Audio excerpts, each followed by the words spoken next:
I think in 3 to 5 years, Awake's absolutely going to be a more than $100 million a year revenue brand. Adam Deremo is the mind behind Awake, a caffeine-infused chocolate bite that gives you a lift while tasting good.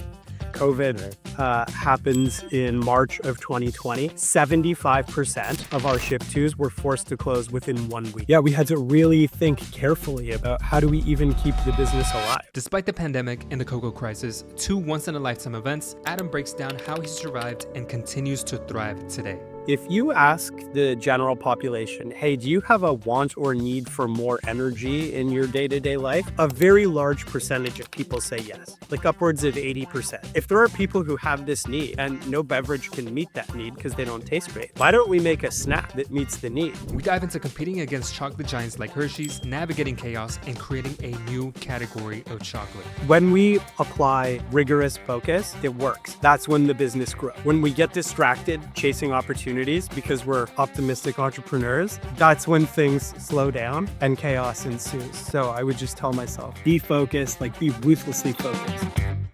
All right, everyone, welcome back to the Duck Pond Podcast. Today's guest is Adam Deremo, co-founder of Awake Chocolate, the brand that made the bold move of putting 50 milligrams of caffeine into each bite of chocolate. Since launching in 2012, they've grown from just an idea to tens of millions in sales and dozens of flavor varieties, all while refusing to compromise. Adam, it's a pleasure to have you on. Thank you. Looking forward to speaking with you. Absolutely. So I do want to start a bit before your journey with Awake. You were working with big CPG companies like Pepsi and Heinz. What was a typical day for you back then, and what lessons have you taken from that and applied to Awake? Yeah, great question. I was attracted to those companies. I wanted to be in the consumer packaged goods space because I just always liked the idea of working with brands and products that people use every day. And so I had the great opportunity to work on, well-known brands with the biggest customers in the country. And so, a typical day could have been anything from solving a customer issue to getting involved in a new product development process, whether it's like reviewing the business case for an innovation, you name it. I had the opportunity to work on just about all sides of the growth part of those brands. Never really worked on the operations side of things. It was always more like planning and strategy. So, yeah, it was great. I was in the industry for 10 years before starting Awake. As you can imagine, like the experience varied a lot across that time. But overall, I think I was able to learn a few things that really helped with Awake. Included in that is how do you grow a brand, right? It's one thing to launch a product or a couple of items out into the marketplace. It's another thing to be able to think through, okay, how many customers do I need to call on? What are their expectations? If the product's a success, what are the next products in the pipeline? All of the stuff. So really learned a methodology for how to grow a brand. And then importantly, also learned about what big organized customers expect from their suppliers. And like customers are great. They help us grow, but those are businesses that operate to make a profit too. So you need to understand what their expectations are and what the costs of doing business are in the CPG space. I think if you want to be successful building a business. So those were kind of like two of the things that I learned, and they've been super helpful in our journey with Awake. Yeah, super powerful lessons. What is your strategy for growth?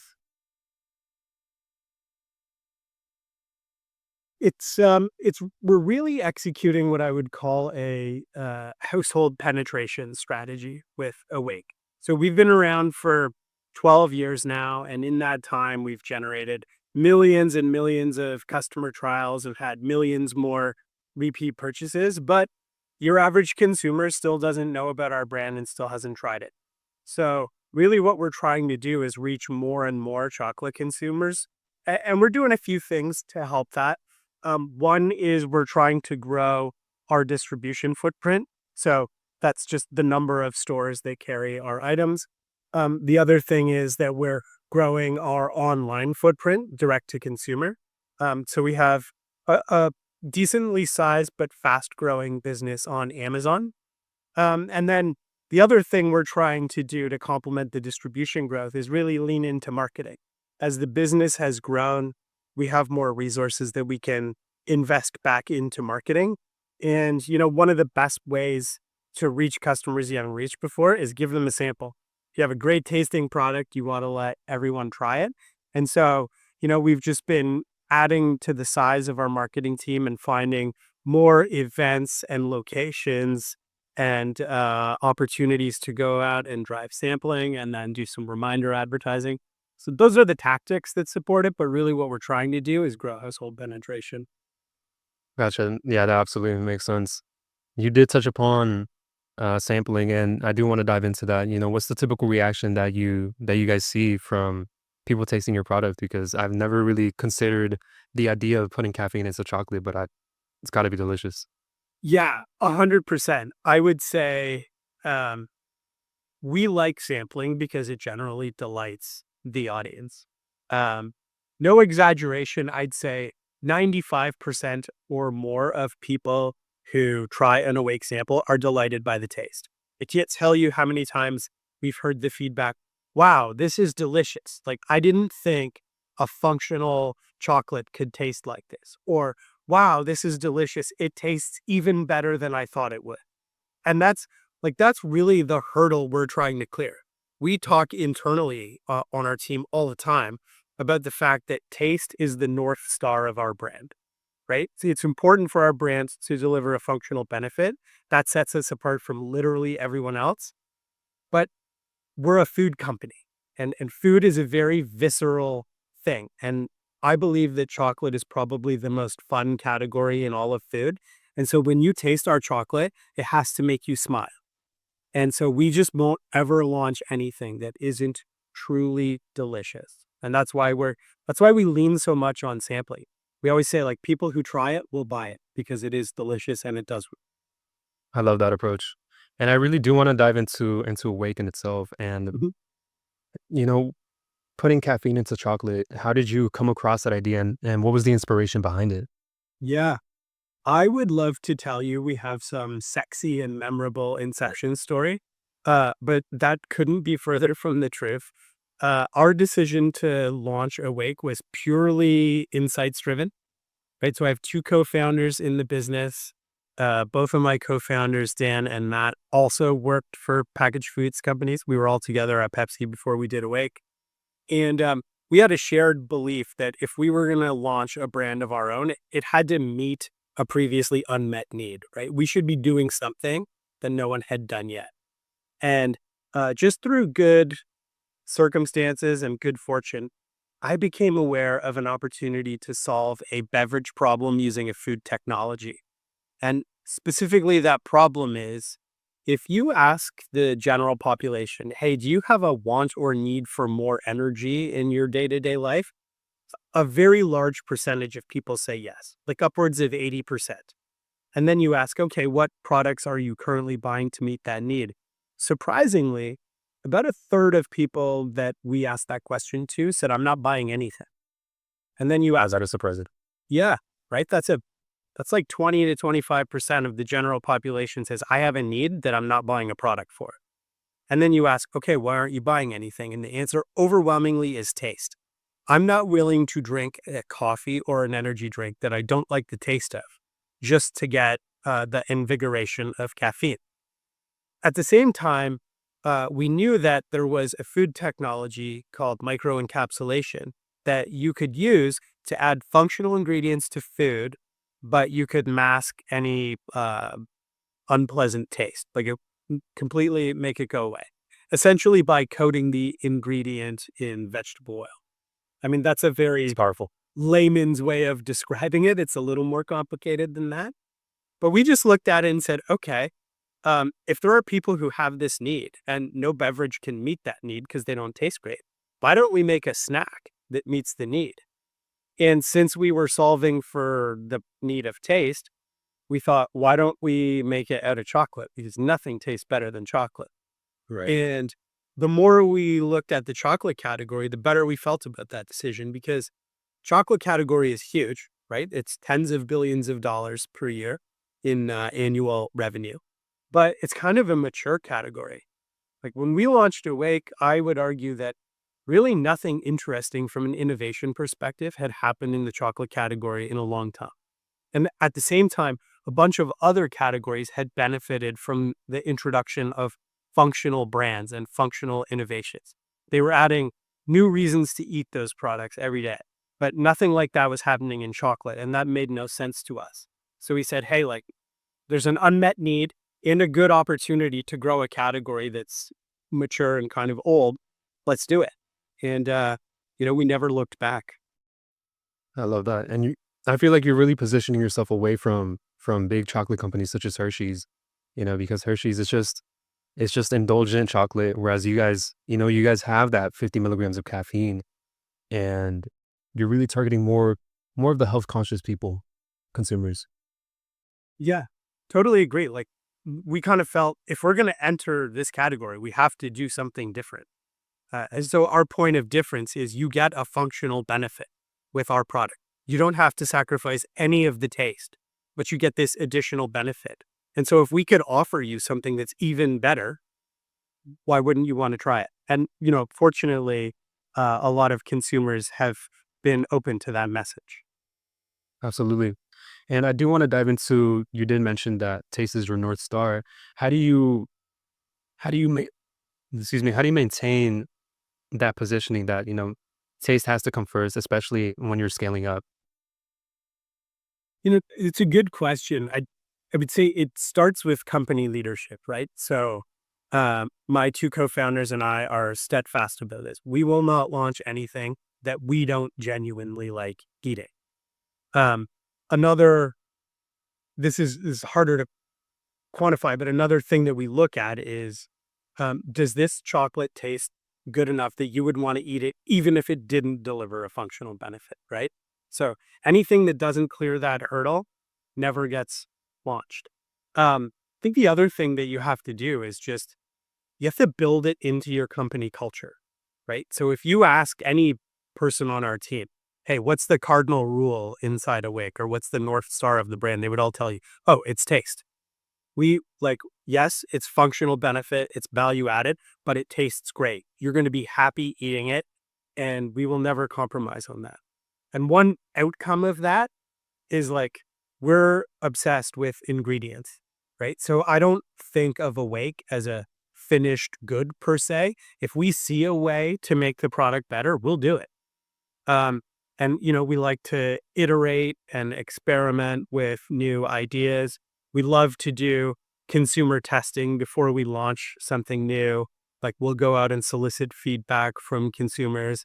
We'll go out and solicit feedback from customers. So like the retailers we sell the product to say, hey, here's a new item. What do you think? Would you change anything? And it's amazing what you can learn if you ask people questions and then you just listen. Oh, So no, absolutely. yeah, it doesn't boil down to one thing, but it's a cultural commitment to only launching things that are delicious. I love that. I love that approach, and really having a North Star being taste in 2025, I think is powerful.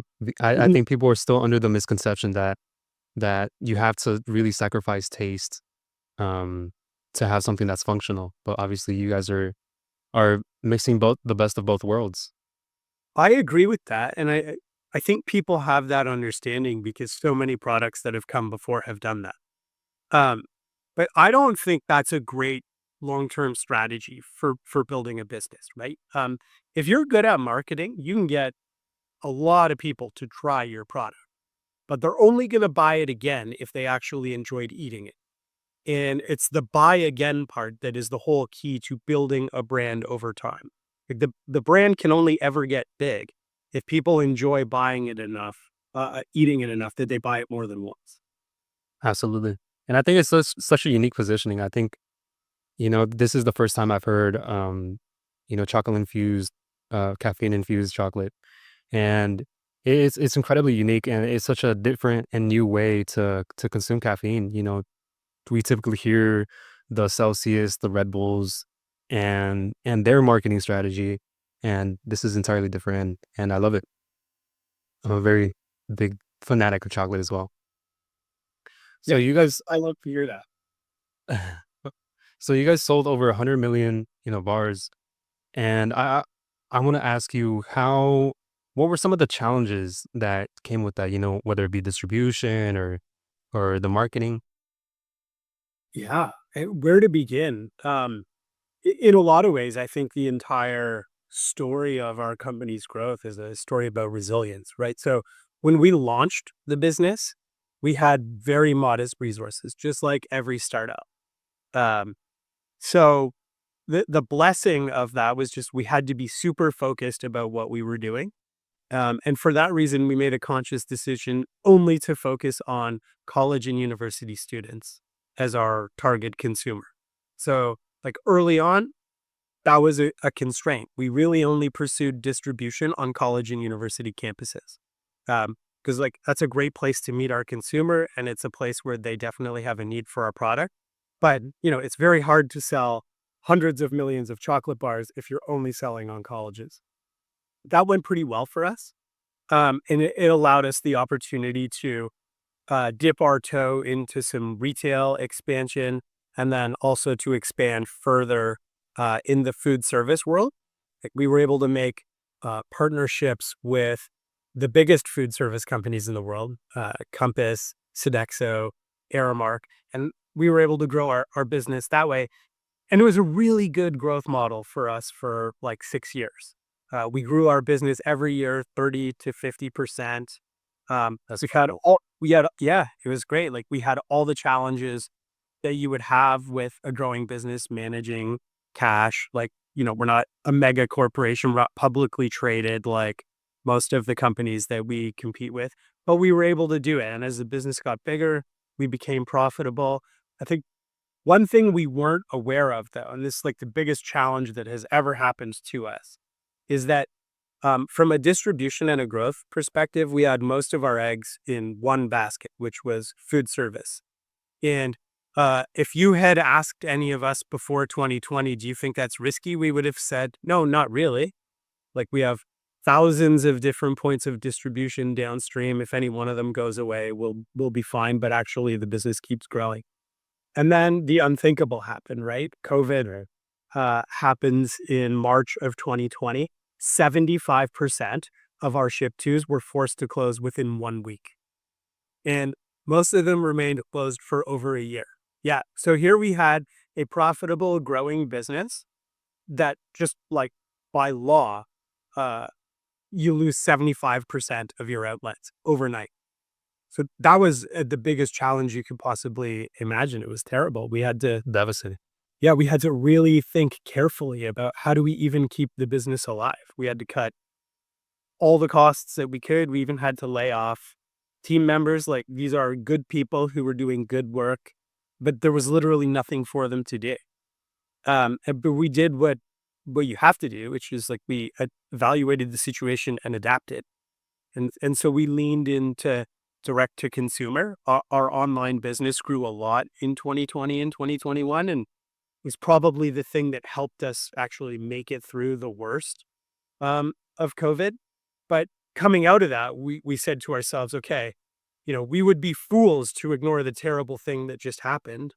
What does this tell us about our business strategy? And then we came to the realization we had to diversify where we were trying to grow. And for us, that meant we had to get serious about selling our brand in retail because like grocery stores were allowed to stay open when all of our customers were forced to close. We had to get serious about growing our direct to consumer business because that was immune to lockdowns as well. And then we had to be patient about reclaiming our food service business.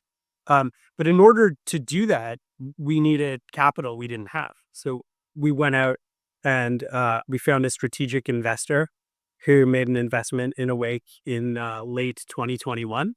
And that really was a critical unlock for us. Like it's allowed us to execute that diversified growth strategy. Um, and generally speaking, that's gone pretty well. Our business has grown by orders of magnitude, and our retail business has grown, our D2C business has grown, and our food service business has come back.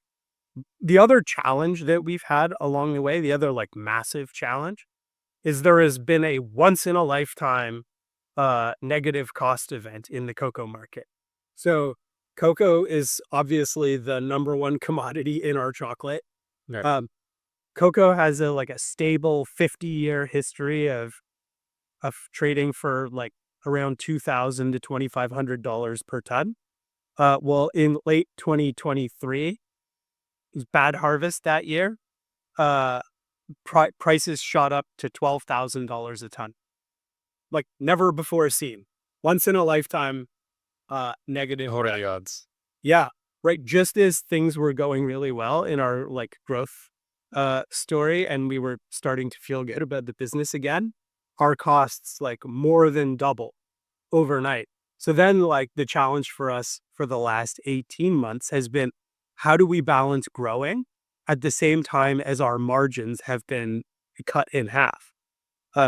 Because to grow a brand like ours, you need margin that you can reinvest. And so that's been a very tricky journey. Now, fortunately, it seems like cocoa prices are starting to normalize. Um, but it's been, it's really been a journey of resilience because we've had two once in a lifetime negative things happen to us in less than 5 years. Yeah, almost back to back. It's very unusual. Yeah, I sometimes joke with our team. I'm like, look, you could have worked anywhere else, but you never would have had these unbelievable character building experiences, which is just a charitable way to say, like, good job driving through adversity. Absolutely, and I think you guys have faced this adversity and really succeeded with the resilience that you guys have. Facing not only COVID but the cocoa crisis. It's um it's very insurmountable that you guys are even in the position that you guys are in. It's remarkable what can be accomplished when you have no other choice, right? What's the saying? Necessity is the mother of invention. Uh, we got through no fault of our own, really, painted into a really tough situation. And you have to play the hand you're dealt. And so we looked at it and said, how do we get through this? And we seem to be in a much better place now. Our business has never been bigger and we've never had more growth momentum heading into 2026. So things look good, but man, have we ever learned to contingency plan and always be thinking about what happens if there's another rainy day on the horizon? Knock on wood. Yeah, I do exactly. want to jump into the conversation of the differences between the United States market and the Canadian market. What were some of the challenges when it comes to like distribution in these two countries? Uh, like the markets are very similar. Um, One challenge in the Canadian market is there's more retailer concentration. There's four customers in Canada who account for a disproportionate amount of retail sales. And so you just had to be really careful navigating relationships with them and how much you invest in customer marketing and retail marketing. I feel like in the US, our challenge has probably been more driving awareness, right? There's 10 times as many people in the US as there is in Canada. And um, when we made the decision to launch on college campuses, we ended up doing that nationally. So that's just like it's a lot of people you have to reach. If I had it to do over again, I probably would have tried a regional growth strategy in the US to make the marketing challenge a little more manageable. But like we are where we are, and we have some regions that perform better than others. But we're blessed to have a great marketing team now that comes up with great ideas and also does a good job executing them. But it's a huge challenge. Um, as we find our way into new doors, we have to make sure that more people are finding out about our brand and want to try it. And it's a huge body of work that goes into that. So I would say for us, like, the big challenge in the US has just been figuring out how do we communicate with consumers? How can we cost effectively reach people and let them know that they should try Awake? Absolutely, and I really do want to highlight the your guys' packaging. I think your guys' packaging really does a phenomenal job of, explaining what it is, and, I think it's just a fun design as well. Well, thank you for saying that. We've always been very proud of our packaging, and honestly, it goes all the way back to our founding journey for Awake. I mentioned we had modest resources when we launched the business. Um, and because of that, we knew from the outset that we needed our packaging to work harder for us than our competitors' packaging works for them. And so we decided, okay, this will be one area where we don't cut any corners. We're going to go out and hire the very best people we can find. And we'll just, we'll pay whatever they're charging because we need the packaging to be awesome. And through a series of basically just through good old fashioned networking, we were introduced to a guy named Stanley Haynesborough, who's got just this incredible background in design. And he has an agency in Seattle called Tether. We were introduced to him. They wanted to work with us. They thought the product was fun. And we really were impressed by their body of work. And so we said, yeah, hey, can you develop a brand identity and packaging for Awake? And I mean, within a couple weeks of meeting us, they came back with the concept that turned into the packaging that you see now. And that's actually a relationship that is still active today, 12 years later. I think that's pretty unusual in our industry for a brand and an agency to have a relationship that endures for more than 10 years. But it's because they're great at what they do and they totally get what we were trying to communicate. And so I'm glad we invested in that part of our brand identity because it's paid off for us. Absolutely. Sometimes you meet people that you just click instantly, and you want to maintain those relationships. Yeah. Yeah, absolutely. And so we've updated and refreshed our packaging along the way a little bit.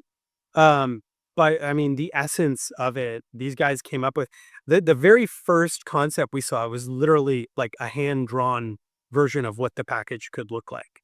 And, you know, as soon as my partners and I looked at it, we were like, yes, this is exactly what we're trying to communicate with the brand.